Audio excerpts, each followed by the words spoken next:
required. I hope I said that right. And then in this table, we would have public list of products because we're making it a one-to-many. There could be multiple products with the same wood type, but every product only has one wood type. And this is virtual. I'm already forgetting how to do this. Hash set of products. Actually, we should be able to do it like this because .NET 8.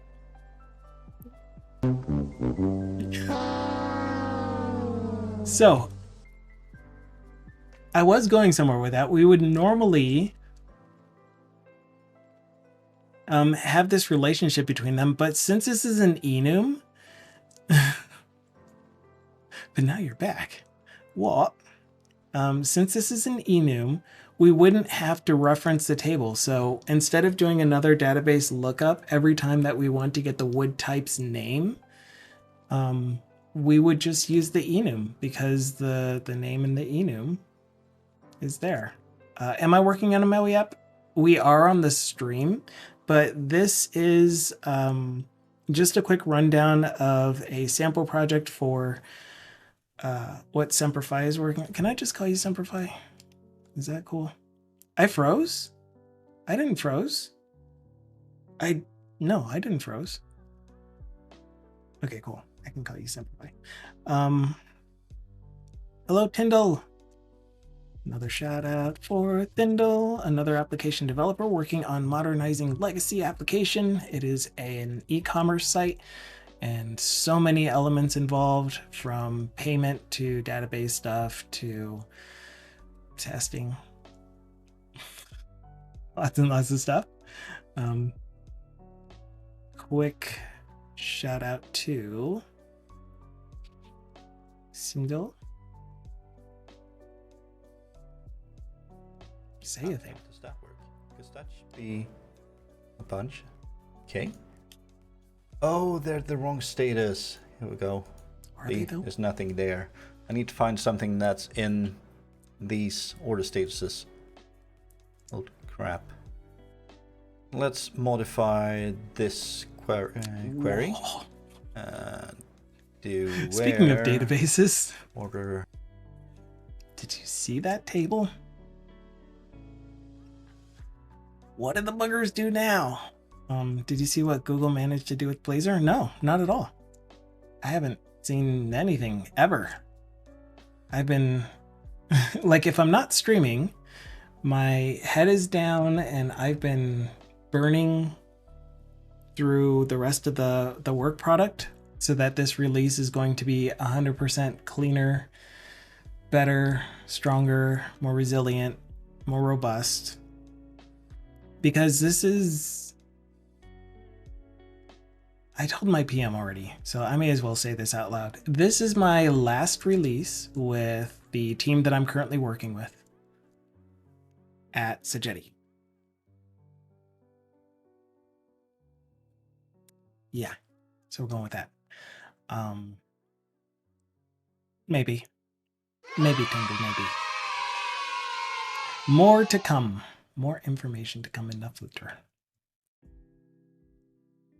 Yes, very yay. Very, very yay. But anyway, what did Google do with Blazor? This sounds like the start of a joke.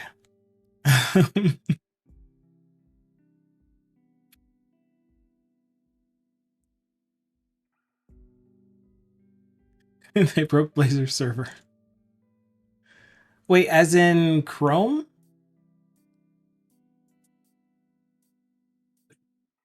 Like, Blazor server doesn't work on Chrome?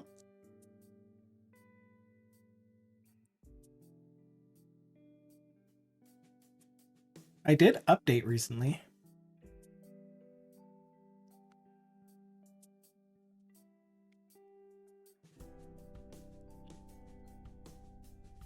There it goes. Look at it update.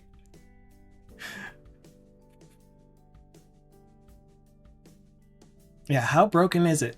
Because I am upgrading a .NET 6 project to .NET 8 using the new Blazor web app template.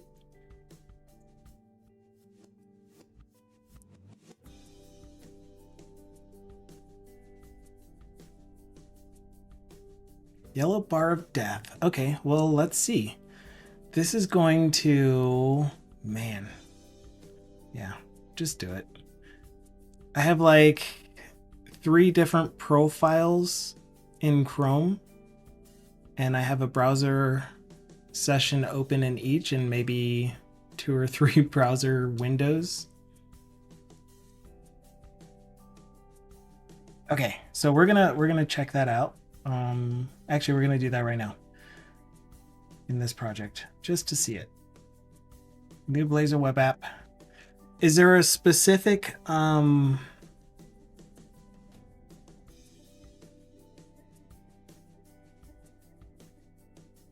what's up? Render mode server. Okay.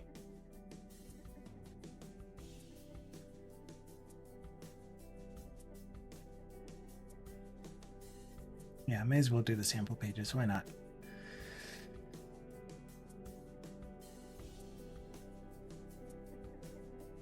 Okay, so here is our web application version of the WPF project that Semperfi is working on. Build. And I'm also doing this as a way to show another benefit of setting up your project in a way where you have separation of concerns. You have things going, things in projects that are separate from the app itself. And I do have a topic that I want to talk about eventually if we get to it. Long stand-up was long. Well, welcome back, TBD Gamer. Now that you're here, let's give you a proper shout out. TBD Gamer is a fantastic app developer as well. He works on 2 projects on his stream. Number 1 is Water Drink Water, which is a community project that he works, loosely coupled, that he works on with the community, with his community. You can contribute to it. You can find it on his GitHub. He streams from about 6 hours ago, 6 hours and 20 minutes ago, for 2 hours on Monday through Friday. So he works on Water Drink Water Mondays and Tuesdays, and then Light Speed. I am not gonna remember the name of your app. You need to say it more often. Solar Winds. His main app that he is planning on on releasing, Liquid Sky. Darn it. I'll get there. It's a project management application. It's more like a developer centric work management, workload management application that's in the same vein as Azure DevOps and the other one that I will not mention because 1, I can't think of the name of it, and 2, I don't want to use it.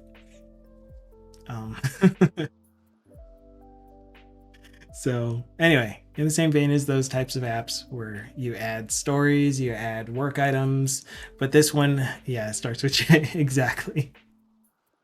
I thought about it while I was saying it, and I remembered the name, but I'm still not going to say the name. You can type it out if you want.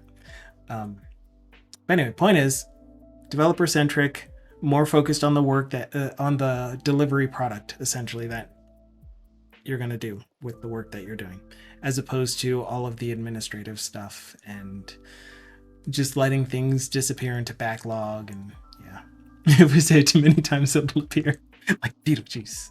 That's twice. Does typing it count? I'm pretty sure it does. Anyway, we have our new Blazor project. We're going to set it as our startup project. Startup. We're going to run it.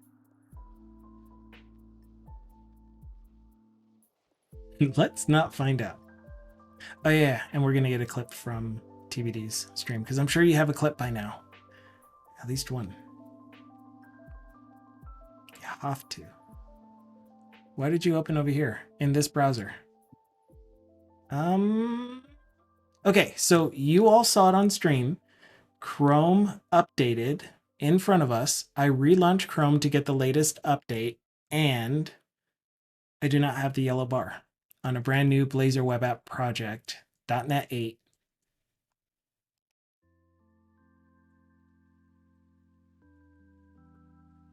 Let's hope so. Let's hope that it was a fix. It was broken yesterday. I believe you. I honestly 100% believe you. I have no reason to doubt that.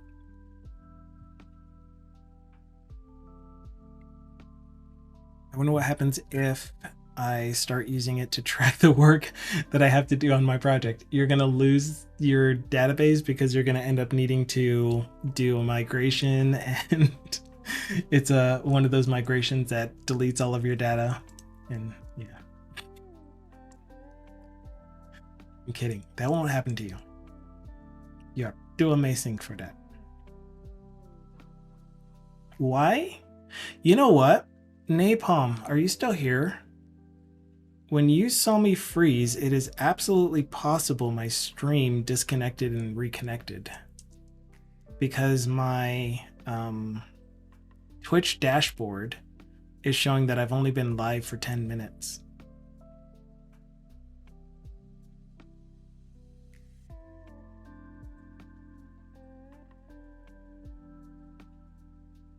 So anyway, you're still crazy, but I don't think you were wrong about that. Man,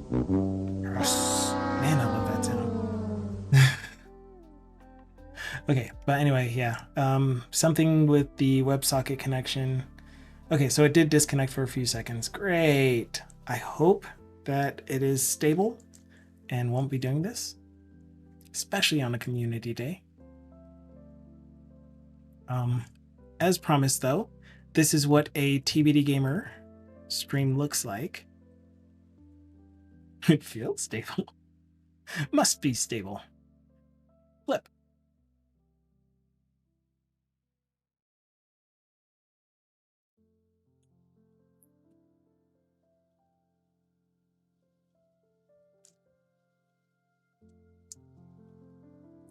It's very quiet.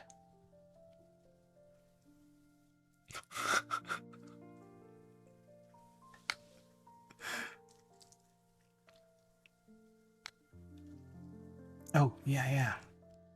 So I was on his stream. I wasn't fully paying attention because, like I said, I am absolutely swamped for now.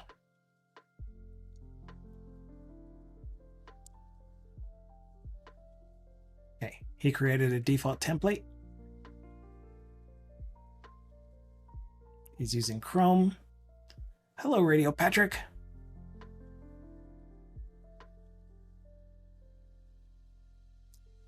Yeah. Yep. Debt. Anyway, hello, welcome in. So the stream is going fun. I'm more all over the place than usual. Unfortunately, I'm thinking about the work, and my project manager called me during a time that I have blocked off that I'm like, do not disturb, but he called 3 times in a row. So I'm like, okay, this must be some kind of emergency, and it's not. It wasn't. I'm like, can we talk about this later? And he's like, yeah, we can talk about it at 1. Good. But anyway, so if you're new here, today is Community Day. Community Day. Day where we focus on the community. Yeah, big oof. Where we focus on the community and we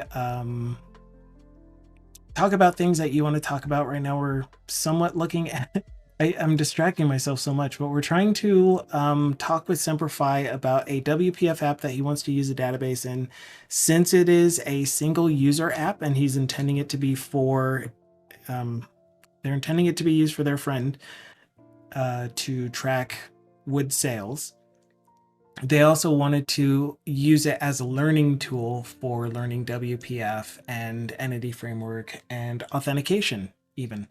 So what I was trying to show is if you really are trying to use this app to learn, you most likely want to follow current practices, standards, and it sounds like they already are doing a lot of this stuff. So they have their data layer in its own set of projects. Another one would be all of your, I'm going to use this term loosely, so bear with me, shared services.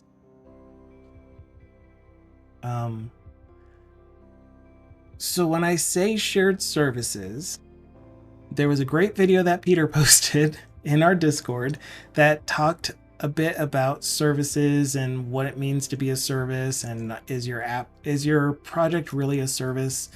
Does it own data? Because if it doesn't own data, and if it reaches out to other places to get data, then it's not a service. I don't know if I agree with that. And I could also be misunderstanding what they were intending. But when I make a shared, and I'm just going to call them shared libraries.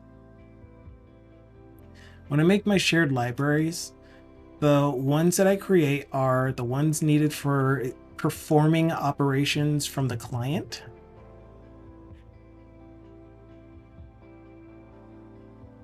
Oh, and I usually call everything the same thing. So wood shop tracker dot. And these are typically HTTP requests. So this is where I would put the service implementations for doing things like getting data from the database, because I would be calling to an API to do that. And again, for this setup of project where it's going to be for one specific person on their machine, they have a database on their machine, I would still create this client service, because the implementation of that could end up just being the same as the server implementation in that case. But then, of course, the other one that I would have is woodshop tracker dot shared server. And this is all of the actual implementations of those services that do the database operations, that do file system operations, that have access to the, thank you for letting me know. I will be pulling you in 5, 4, 3, 2, 1, and then I'm going to wait some seconds and then pull you in because delay. Anyway, mic check, please. Mic check. Mic is checked. Yeah, this is awesome. Thindal, everyone. The one that I was telling you, he's another .NET developer doing amazing things with modernizing legacy application. Hello, everyone. How you been? Now I've ingested food. Digested food? Ingested. I have acquired and...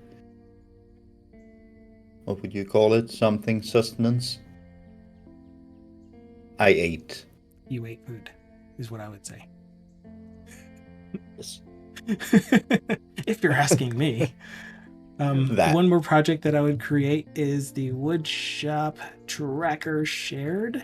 And so this project is used by both the front end and the back end, and it's like shared models, enums, the interfaces that are needed for that we will be using in the core application. And so both of those get a reference to this one. And then I have my abstract folder with So I'm going to build a MAUI frontend for this as well.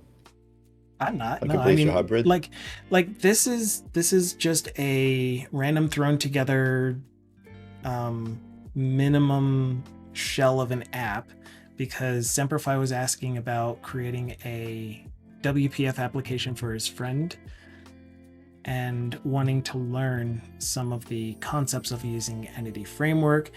The first question was, should I be using ADO.NET on the client in order to do authentication, and then Entity Framework everywhere else on the client, or Entity Framework everywhere on the client? And so I was just showing that typically you don't use Entity Framework on the client at all, but if you're using SQLite, for example, it's not a bad idea to use it there,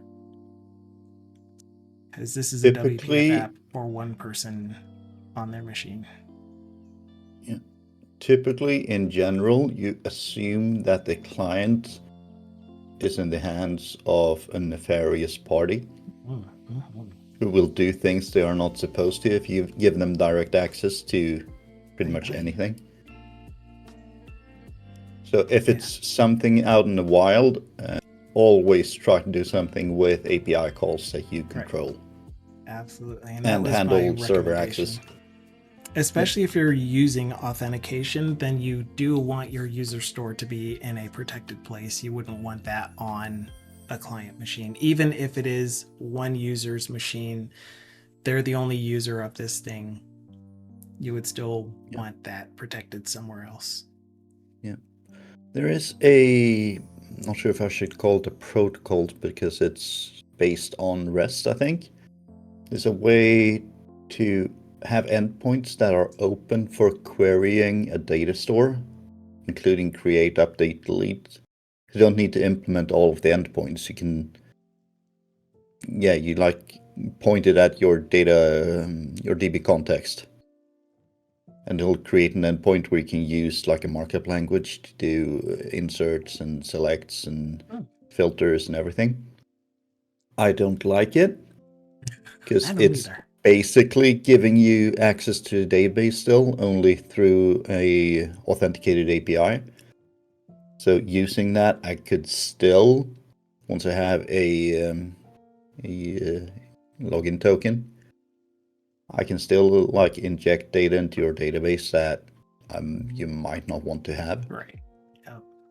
I prefer, again, me, to not have any CRUDs really unless you absolutely need it. Try to have actions and intent and what you want to do on your API endpoints. Agreed. I agree with that. Yep. 100%. So yeah, so what I just showed here is I made the one interface for the product service, and essentially that's what I am going to be using in the client application, or in even on the server side, the client or the server side application. So when I'm setting up my services, which I hate doing this in WPF, you need to create your own service.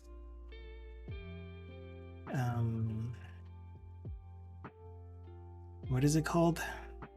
Service provider, right? So var service builder. What is it? I can't do this off the top of my head.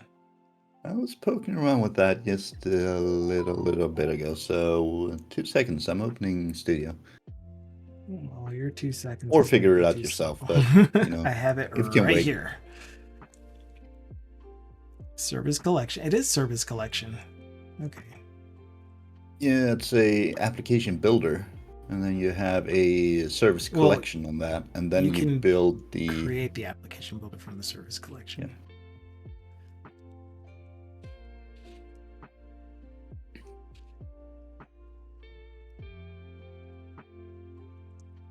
And then you create an application builder and then use builder.services, because you need to build that into the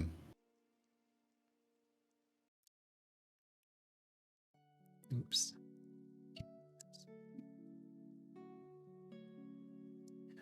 So the application builder comes from, and you're going to get your own item group. The application builder comes from the service collection, though, doesn't it? No, the other way around. No, it doesn't. Yeah, I'm sorry. You're thinking service more collection is a part of Blazor. the application builder. Yeah, you're thinking more program.cs still. We are in a WPF app that doesn't have program.cs. And it doesn't have the normal, like what used to be startup.cs inside of it. Yes.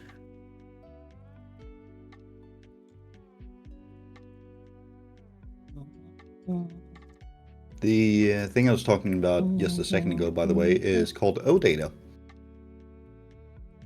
Oh yeah, OData. I love OData. Well, I love the concept of OData, where you can provide as part of your API request, these are the columns that I want back. So don't give me everything back, just give me this. Also filter with this. And you pretty much have a query language that you specify directly to your API. And there are entity framework extensions that will just translate that down into link queries that, runs directly against database. Yeah. But since I kind of don't like CRUD operations, I kind of don't like OData conceptually. I like the concept Does of that make sense? Yeah. I think I'm the other way around. I like the implementation when it's needed. I dislike the whole concept of using it first. Like if you want to build a search function, for example, using OData for that is wonderful. Because you can just send in your search parameters and it'll return what you need. But, so Simplify, I like using Blazor for the UI for everything. You don't have to make a Blazor project for this. It really does make sense for you to turn this into a desktop application, either using MAUI or WPF app, whichever you want to do. You can still use Blazor for the UI. In fact, that just looks like this. You create a new project, new project. Just creating a folder first, called a Razor class library wood shop tracker dot, we'll just call it UI. Actually, I want to call it dot UI. And then you reference that from your WPF app. And then you just need to do a couple fun things to set up your WPF app to allow you to use that. So add that, add a NuGet package for Blazor WebView for WPF.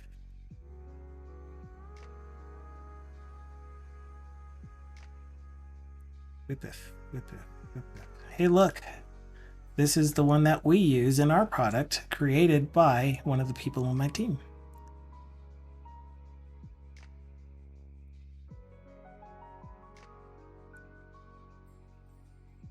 I need to pick a project. Microsoft NuGet? Isn't it this one? By someone on your team? No, this one here, the Peaks SWC. So this one allows you to essentially put a Blazor WebView in your app, but also be able to remotely see what that WebView is displaying from a web service.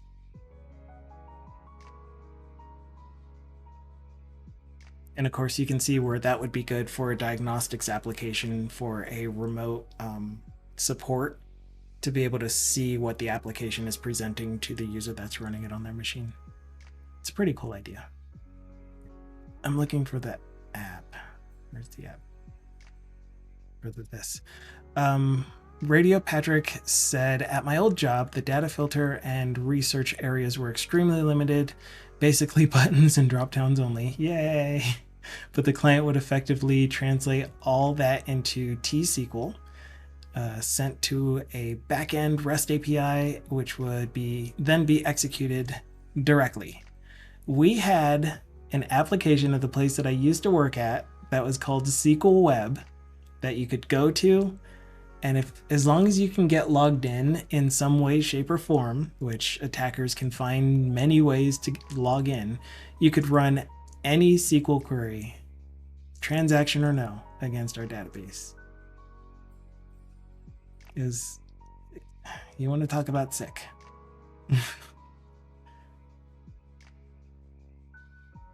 Sounds like I need to catch up on all of these.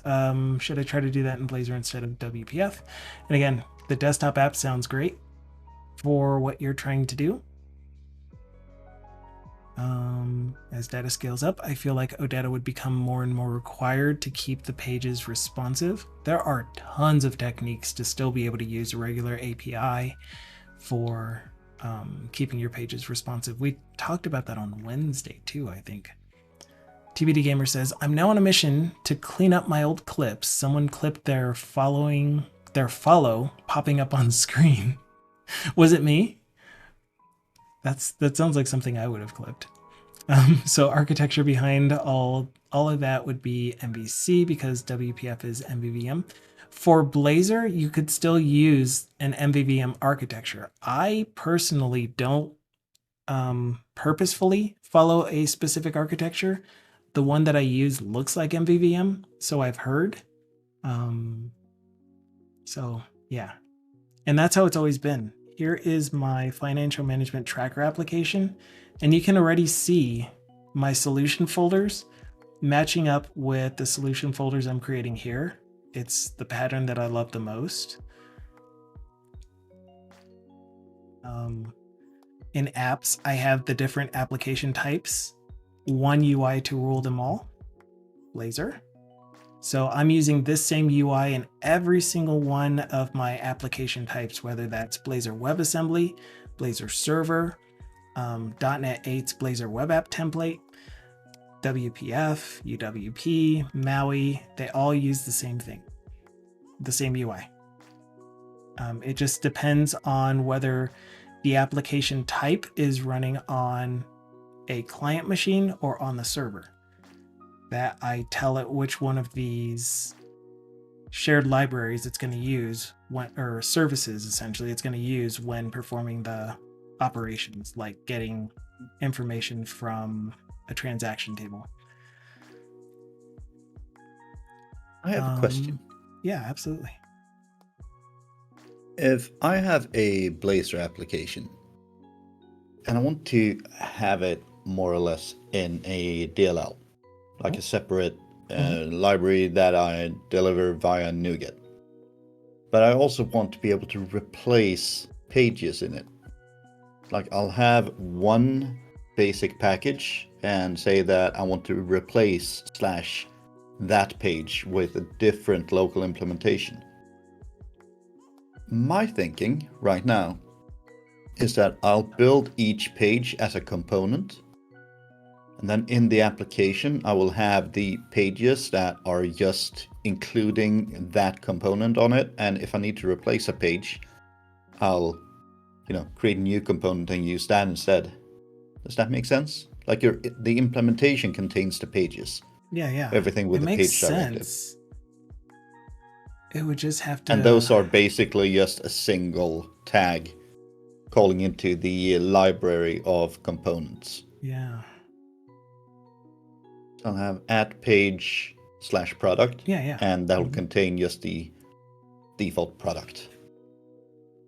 Yeah, but you would want to somehow be able to replace the default one with my local... Well, yeah, what I mean is because you can't have the same route multiple times, otherwise you get errors. Exactly.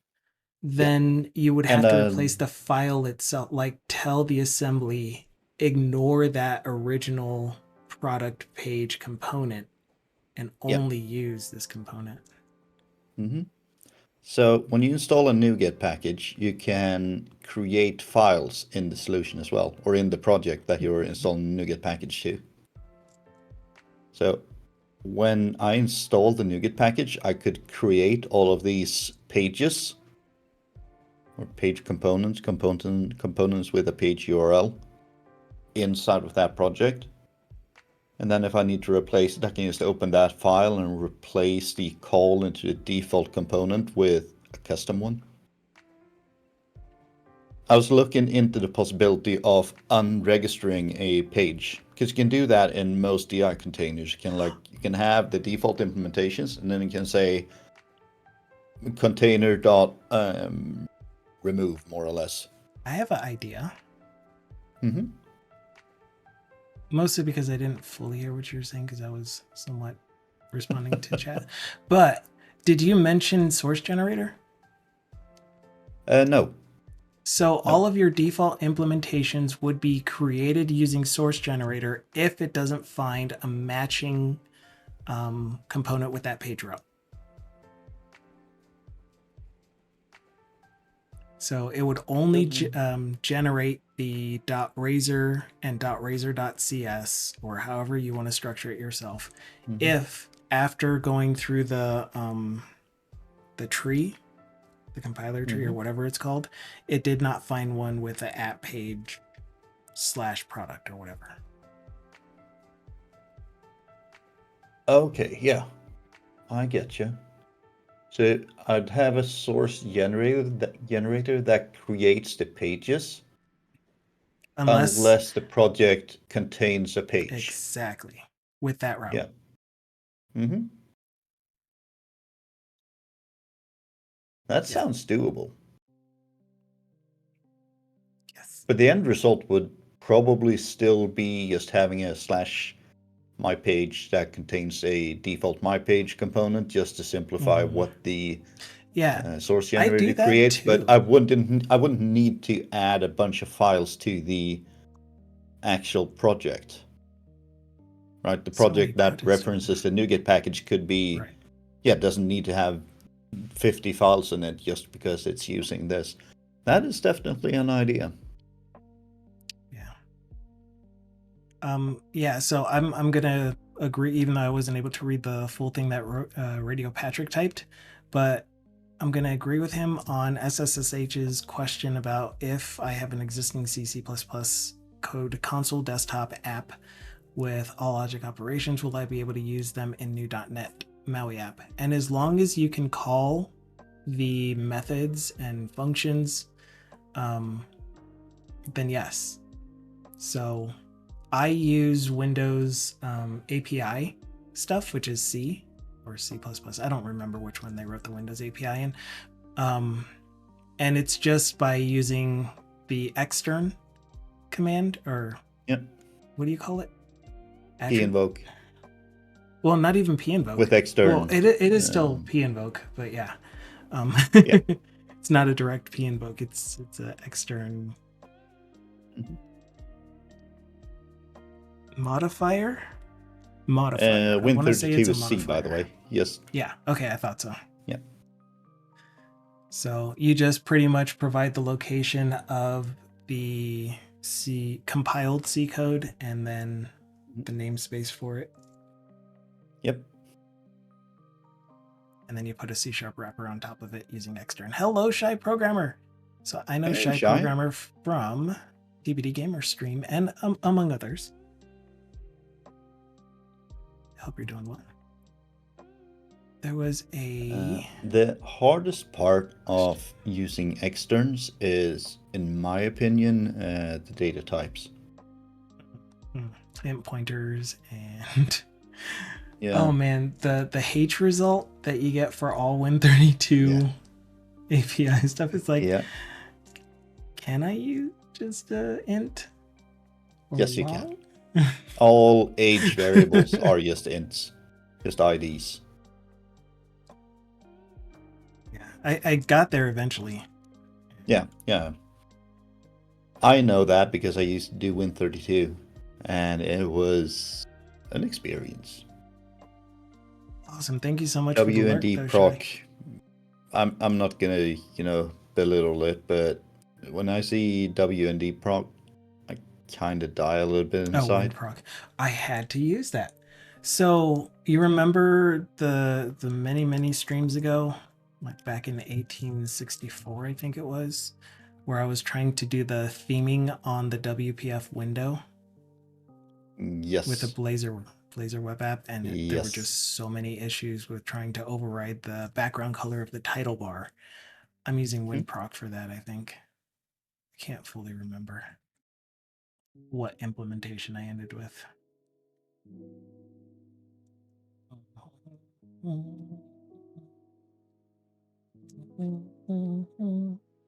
I think the closest thing I've done to WinProc in C# wasn't actually doing WinProc. I overrode.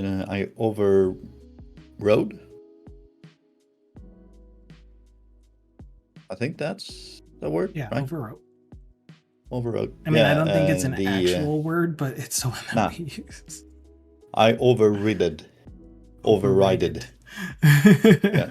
The method for creating a window to be able to remove all of the chrome and make the entire window be glass. Make your own window chrome. Aero glass back in Vista. Let's go indeed. That was also a thing to do. Yeah. So I mean, that was I my managed first to remove approach. the entire background. I created could put. the. Sorry. No, you're okay. I actually created the a window Chrome element and added that to the C# thing, or to oh my gosh, to the XAML markup in code behind, but only if you're running on Windows 10 1805 and before, or whatever the version number is, because Windows 11, which is Windows 10 whatever that number is and beyond, you could access the Windows API title bar stuff directly. So you could customize the background color of the title bar using the Win API, but only in Win 11. It's really annoying. Yeah. Everyone using the title bar destroyed a feature that I really wanted in Windows. A main issue there is that Microsoft also abused the title bar by putting things other than the title in there. Right. And because of that, we didn't get tab everything. You know, pull them together two entirely different windows into a tab group. Oh my gosh. You know how much that breaks accessibility? Like even the screen reader, it gets stuck in the title bar. And I have no idea how to fix that. Yeah, but I mean, you probably could if you were Microsoft. Like if you added that to Windows. I mean, the idea was you could have a tab group with Word Studio and Photoshop. In this day and age, you can just say whatever you want. If it's not a word, well, it is now. This is so true. Disables grumpy man mode. I used it like a word, so I guess. Anyways, everyone doing things to a title bar kind of ruined that feature, so they had to remove the entire work in process thing. Can't speak today. No worries. I'm not doing a very good job of helping Simplify get to the API part of this. I'm just going to show my quick example, which is imagine that we're only looking at this WPF application, which I'm using Blazor UI for in the back. I mean in the front. I mean on the side. So here's my Blazor web view pointing to app. App is here in my Blazor UI, and it loads the rest of my components from main layout, or using main layout as the default. And then all of my pages are routed here. So pages, whatever. So with that, I have the same setup that I was just showing you with my shared everywhere thing. So these would be data transfer objects. These would be, mostly just data transfer objects. The client would be the implemented and abstract classes, right? And enums and stuff. Shared client would be the way that a client would get information to present, and then the shared server would be the way to get information on the server side and send back to a client request or whoever is requesting it. Maybe it's rendering it or sending it directly. So one example is the transaction service. Here's the interface for it. The client-side implementation is do a HTTP request to my hosted server. The hosted server, which will always need to run, is an API. So for any client projects, a WPF app, a MAUI app, even running an Android or iOS, will need to use this client implementation with a HTTP request to an API backend. I have a transfers controller that matches up with that. It's a dumb controller. It just routes directly to the server-side implementation of that service. It is the actual go to the database, give me data, transform it into my DTO. I called it view model here. I'm not big on terms, but yeah. Send it back to the requester as is. And then client uses that service to get data, present it, and that's it. Awesome. Thank you so much for the message. I'm glad you've been enjoying it. I'm glad you've been here. I appreciate lurker energy. It's so good. I'm a very big lurker everywhere. So yeah, so that's still, if this was going to be run completely on my machine, this is still what I would do. If it was a WPF app, I would still have an API backend, because you can use Kestrel and have that be running as a service on that machine to your, and that would be all of your database stuff that you operate with. Since you're working directly with SQLite for the products and all of that stuff, it's kind of like just having a local cache storage of information. You could do it in files if you wanted to with straight JSON or BSON. Is it BSON? Is that how that's pronounced? BSON? Binary. But is it pronounced BSON? Because JSON is pronounced BSON, JSON. JSON. Yeah. That's how I've always read it and seen it. Yeah, it was just a guess. Is Thindal truly on the call or fake Thindal? It's because I've been talking over him a lot. I'm trying to get through the... I'm not Thindal, I'm Thindal. Yeah, Thindal. All right. Oh, TBD Gamer. Now that he's saying that, this is probably going to be a uncouth question. Can you rhyme?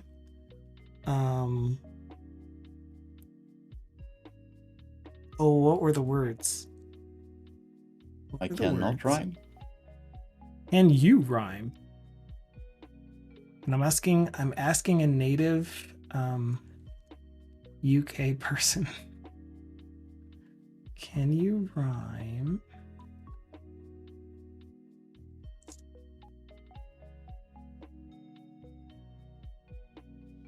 Oh man, I don't even know which set of lyrics this was.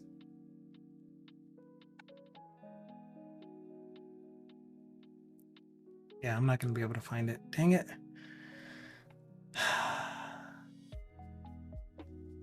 If you happen to be listening, help. Not you, TBD. I can't remember what it was. Maybe it's still open on Thyrobius.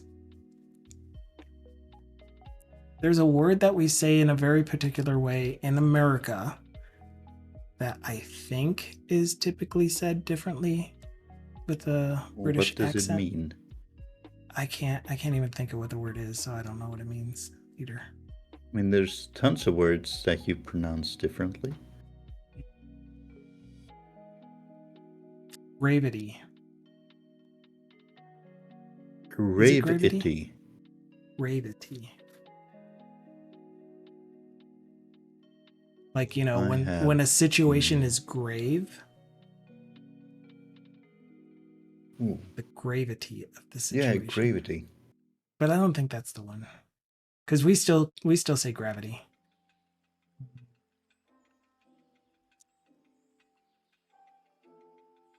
Oh, it's not even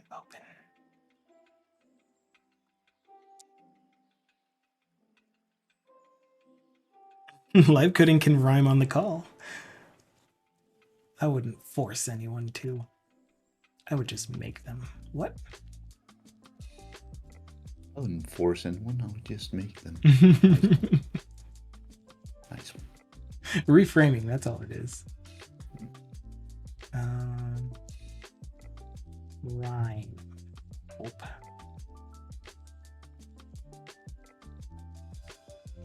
I can't remember. Oh well, doesn't matter. Moving on. Feel free to say stuff. I'm gonna call that a wrap on Semper Fi's thing. I know it was a lot of I still haven't really turned down my headphones all that much. Hi Amy.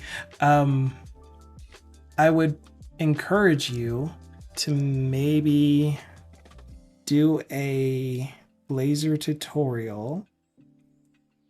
It's just difficult because jeez. Thank you, Dickasoft. Because I don't know. I can't think. I can't brain. You know what I was trying to say, right, Thindal? Barely. It's something to do with learning the typical setup for a, oh my gosh, that's a cute cat. Jeez. The typical setup for an application that has identity, user logins, where the main work is done on a client machine. That's all. Yeah. I have no idea. I probably should.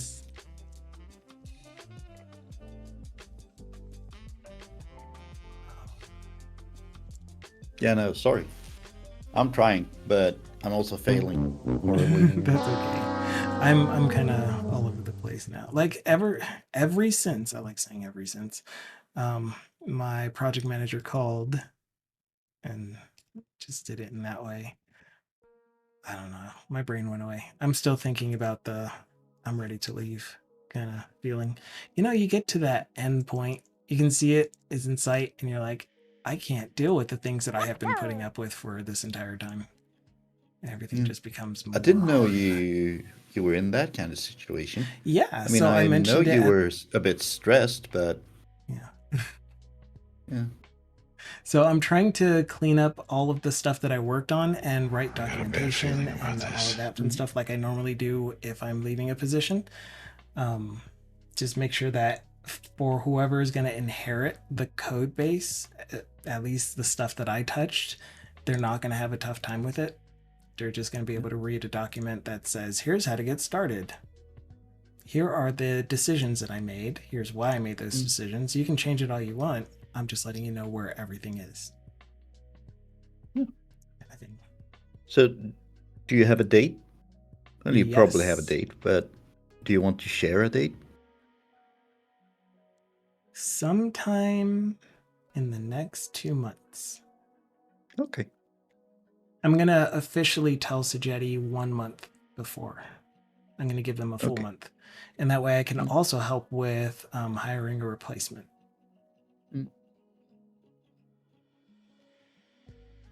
Cool.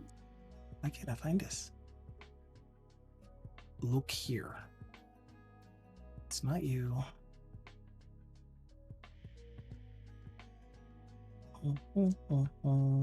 Hey, Abadus. Abadus is here. Greetings, good sir. Or ma'am, I don't know. Amazing person is what you mean to say. Yeah. But you shouldn't envy me, TVD Gamer. There's a lot that I don't like about this. The product that I'm on this team that I'm working on and helping them with is amazing. They're going some really, really cool directions. I love the technologies that they're gonna be able to work with. They're gonna start adding some LLM stuff for, LLMs with RAG to do that customer support. Here are the issues we found with the hardware, and it will now use its repository, its information, to give more personalized suggestions on how to resolve whatever hardware issue the user is going through. And I really, really wanted to work on that so bad. Yeah, Abadus, I'm kind of assuming that you're human, but you never know. If you're a LLM, you've got some pretty good delays added. Make it realistic. Mm. But yeah, I feel you, Line. It's a very nice transition. My second to last customer was an insanely cool project. I know I mentioned it, the 1D printer. Mm-hmm. Right? Great tech, really nice to work with, cool product, good enough tech stack, if that makes sense. But there were some corporate culture problems that also made it a terrible place to work. Yeah. Yeah. And that showed in personnel retention not being the best, or employee retention. people came and went like crazy there. Good enough inoffensive tech stack. What is this in response to? Probably me. Oh. Not angry at the tech stack. Oh yeah, I guess. Yeah. Yes. That's definitely my thing, and it almost always boils down to people for me, because I was under the impression that the company that I was hired by, which I said their name, so I may as well say my disclaimer. Any of the views and opinions I express on this channel are my own, not the views and opinions of Sajetti. They have a whole bunch of values that they express, and they have all over their website, and they try, like as a community, as a workforce, to express them, to show them and adhere to them. But lately it's been a lot of sell, sell, sell, and I don't want to sell stuff. I want to create products. I want to complete things for clients and do a really good job at it and work on cool tech. So there was that. And then with the team, there's a lot of teamwork, and we don't work in silos, but every single one of us is a silo kind of thing. It's like, that's not what I thought. And I was working with everyone, letting them know of the things that I don't respect. I can't find the words. I'm just so nervous about it. There are just things that have happened that I'm like, all right, so you guys don't know this, but that affects me in a negative way, so please don't do it anymore. It's not something that is needed to be done, so you can just not do it, at least not to me. And it kept happening. And then lately, one of the stakeholders has been in a very micromanager mood and rude. Oh. Like, why haven't you guys got this done? Radio, if you're only getting offers from predatory recruiters, you're spending too much time on LinkedIn. Yeah. Well, I mean, mine isn't fair, because one of the ones that I got was an offer for converting an Angular UI into Blazor, into using Blazor. And I'm like, yes, please. However, right before that, I got an offer from my previous employer. Well, not even my previous employer.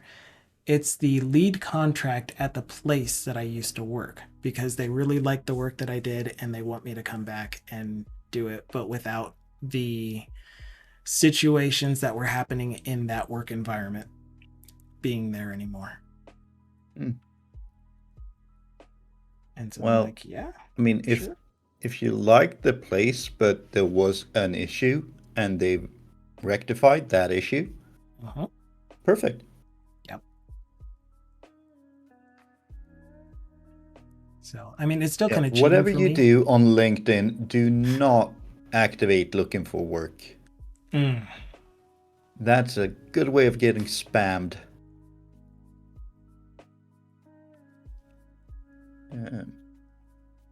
Yeah, how we have like 3 really big employment portals here in Sweden, where every company, they post their openings there.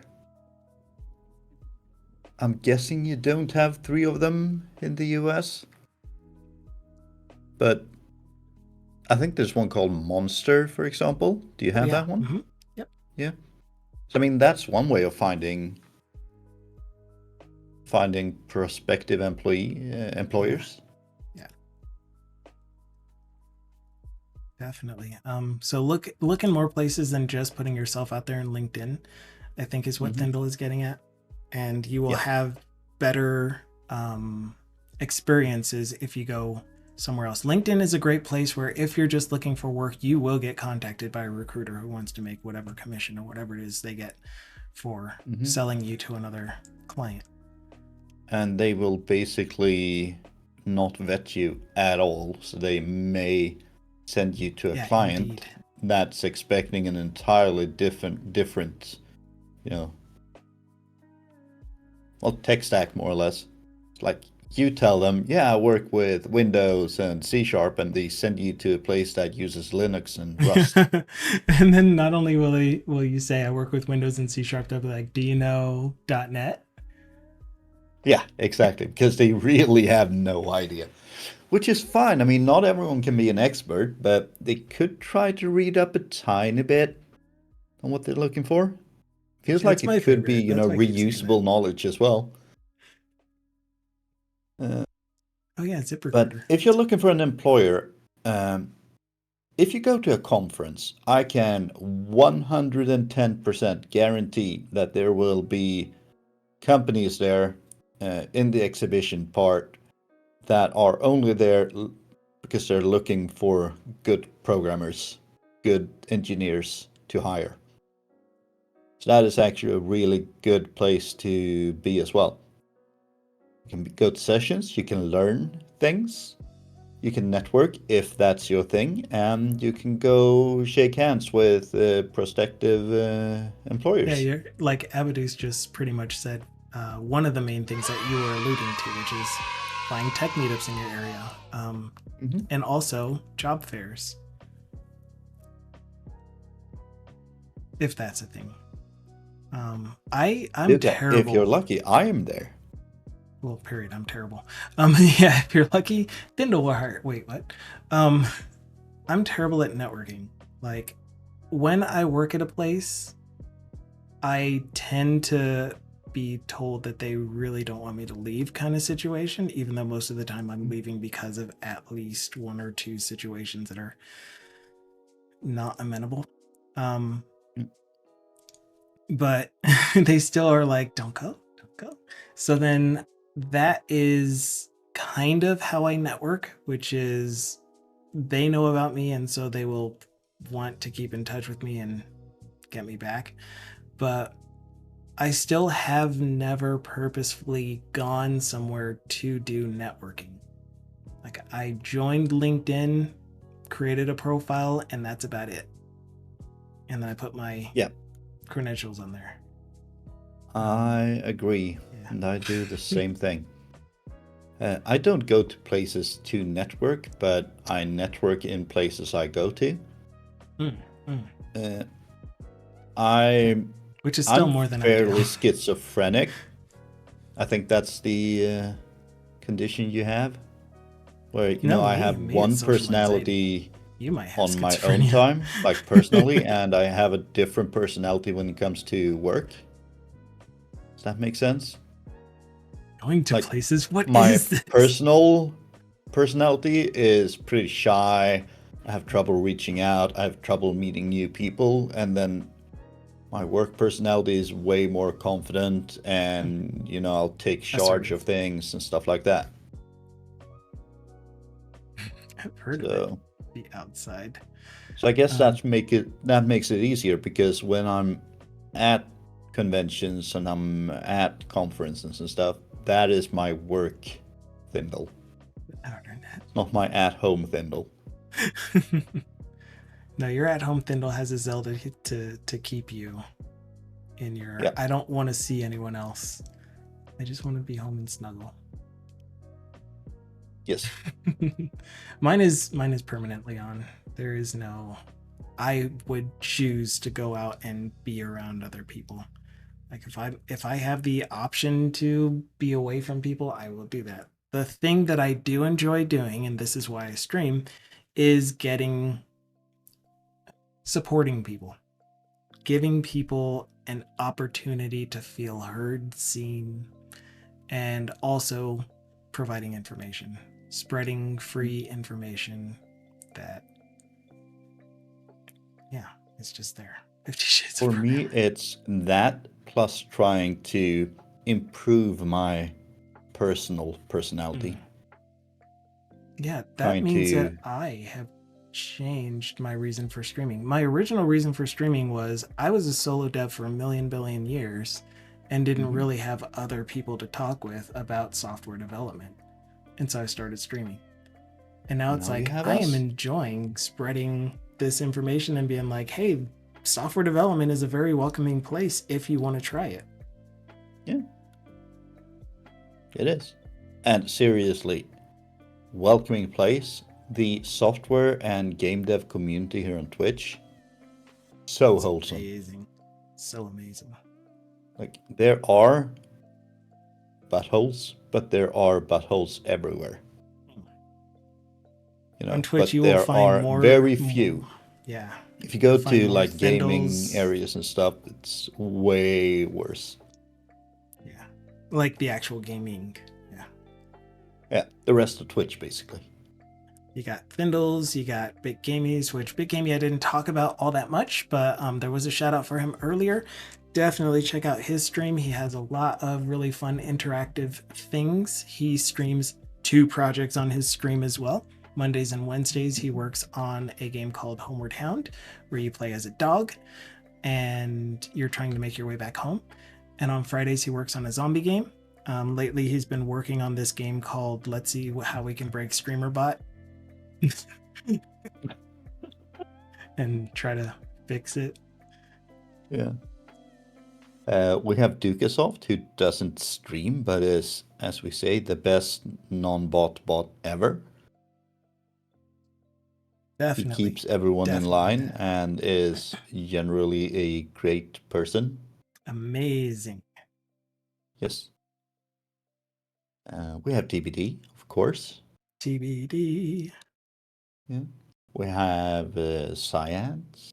And we're saying we that have Clay. There are tons of people. Yeah, tons. We're saying that the Twitch dev community, so game dev and app dev, are like one of the most non-toxic places to be as a developer, as opposed to stuff like Stack Overflow and a few other places. But that's not to say we don't have highly opinionated developers. So I appreciate highly opinionated developers. I don't know if you know this about me, but if you have an opinion that is your own and you have a reason for it being yours, I'm going to disagree with you because my opinion is better and right and yours isn't. But you're still going to be allowed to have your opinion and be wrong. It's okay. Yeah, what I'm saying is, there are different opinions, but we generally talk about them instead of being chimpanzees and flinging excrement at each other. Absolutely. It is a discussion that is had as opposed to a shouting match. And you don't always agree in the end either, but... So how do you feel about him? I will use TBD Gamer's description, where it's cool if you already have the skill set to use Vim. I'm happy using my IDE because I have the skill set in my IDE. I have no problem with other people using Vim. I'm sure Vim or Vi, there is a social status of being cool if you can use those, and it does look cool, but it's not something that I feel the need to do in order to write quality code or use NeoVim. I agree. It's in your IDE. I'm an amateur. In my opinion, the thing holding me back is not my IDE. It's my brain. Because I sit down and I think without typing things for a bit. So me being able to, type things or navigate my code 5% faster won't really make that much of a difference. It will not make 5% difference. But yeah, like you said, use the IDE you like. Yeah, the tools that work for you and help your thought process. Maybe you don't want all of these icons in the way and the folder tree, and it's like this is too much stimulus for you, so you want to make it much simpler UI. Or maybe just because you're looking at it one line at a time, that's what helps you. But whatever your reasons are, they don't need to be anything that I said. They don't even need to be a reason that I believe is a good reason for it.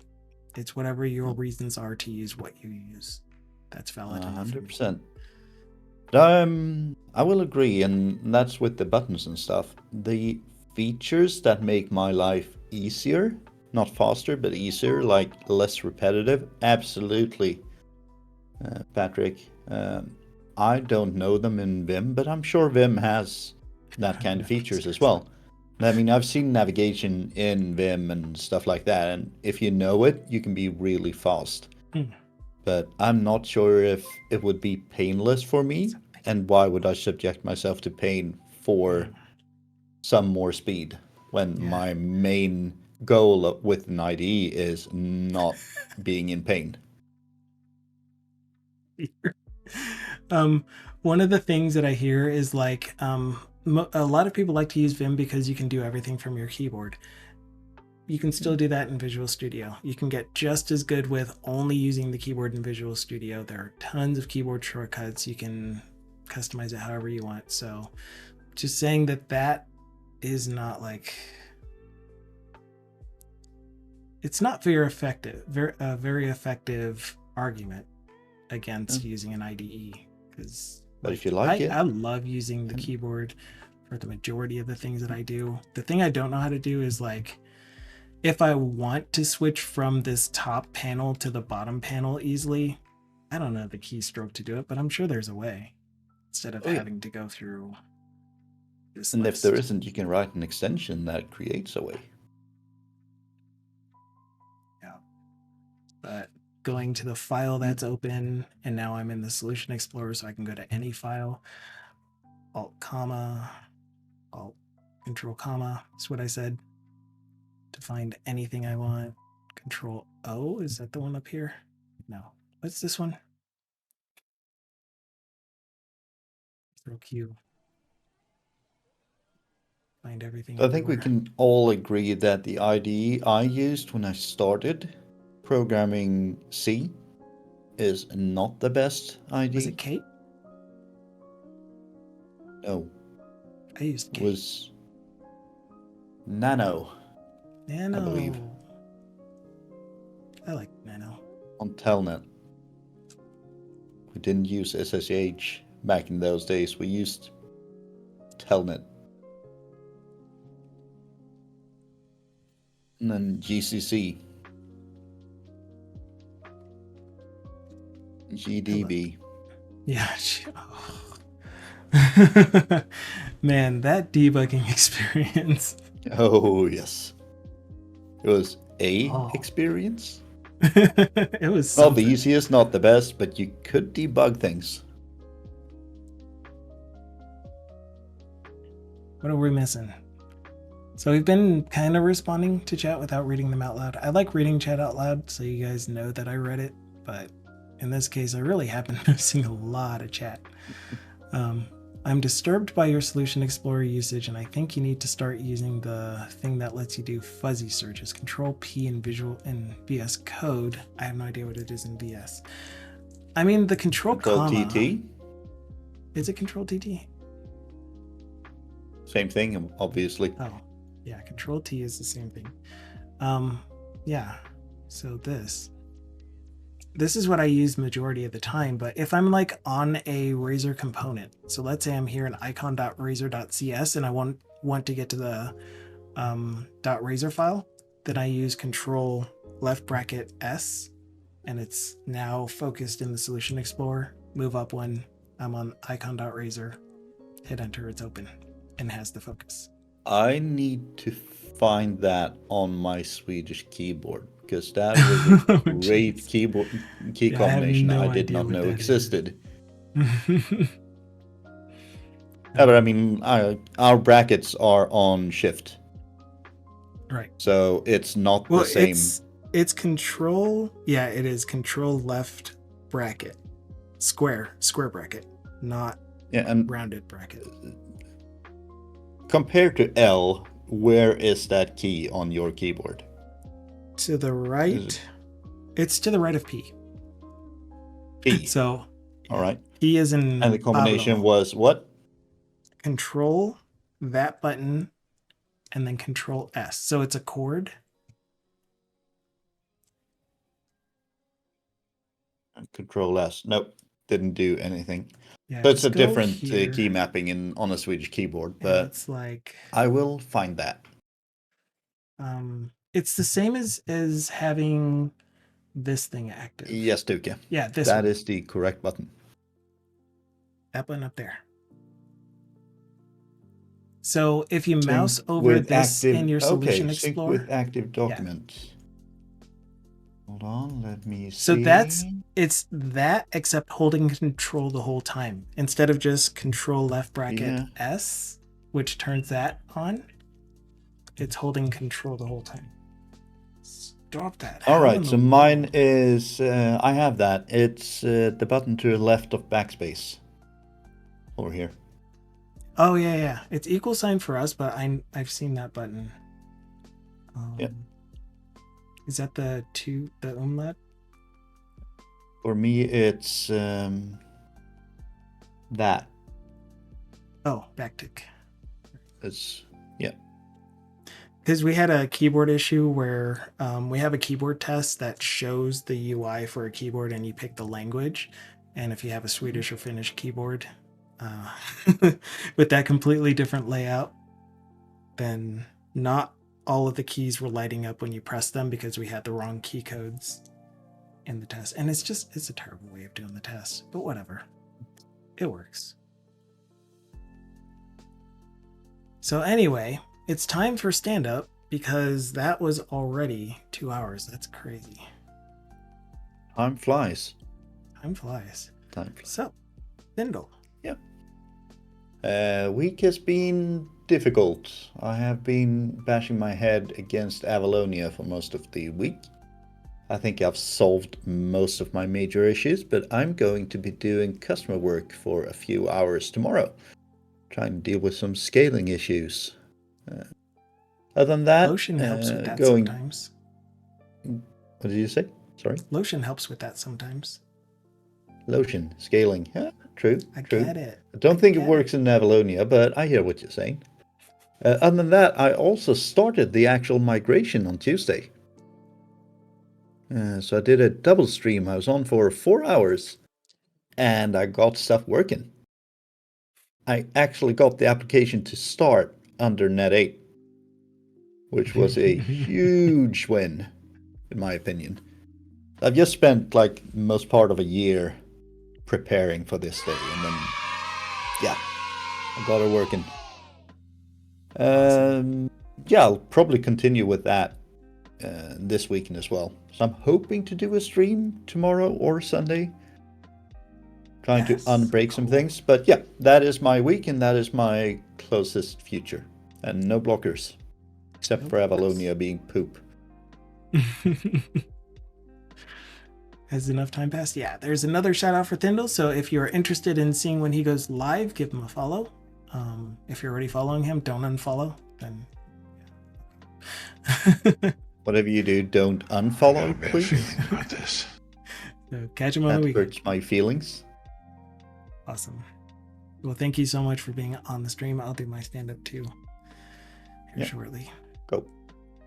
So I have been working on upgrading a .NET 6 project with a very, very interesting identity database backend from .NET 6 to .NET 8. I'm doing so using a new Blazor web app project and moving the code over manually because I decided why not go ahead and use all of the things that I wanted to use in it anyway. Make sure nullability is actually done. I get rid of all of those yellow warning messages, and I'm running into an issue where it looks like the new Blazor web app template with identity is using Duende Identity Server somewhere because I'm using AutoMapper in my project and I'm getting yellow warning messages. And these are the only warning messages I get in my project that there is a AutoMapper version conflict in the one that Duende Identity Server is using. And I'm not using Duende Identity Server in the project. So anyway, that's my blocker. I need to research. If anyone knows anything about it, let me know on Discord. Other than that, is my comment. That sounds weird. I will continue completing the day job project and documentation so that it's cleaned up and ready for the next developer that will be on the team. That's it. So everyone, have a wonderful local time zone period. Yes. And I will jump out. Thank you for today, Okay. and thank you for having me, Line. Yeah, thanks again. Love having you here. Take care. Bye. Take care. Bye. All right, and that is the end of our stream. As you can see, TVD Gamer wants us to remind him that he wants to ask about AutoMapper on Friday. You can also ask on your stream too, but yeah, I was wanting to replace AutoMapper, but the mapping profiles for that project, I have 1,000 of them. There's a lot. It's not really 1,000, but there are a lot, and it's kind of hard to justify changing all of them to extension methods, for example. Yeah. And thanks for being here, Soft as in Software. Another person that is a wonderful developer working on Office add-ins. Shout out to Soft as in Software. Soft as in Software. You can catch him streaming. He uses Blazor for some of his Office add-ins. Just a really, really cool guy. Definitely fun to hang out with. And I see one of my bestest, favoriteest streams to visit on Fridays. I'm always there when he's live, but we're gonna raid over to BitGamey. Dang it, I typed the wrong button. BitGamey. I see that he's live. Other places you will find me on Twitch: Solo Solipsist, working in mixed reality. Irish John Games, working on Rise of Piracy. So yeah, just everywhere. You'll see me in places.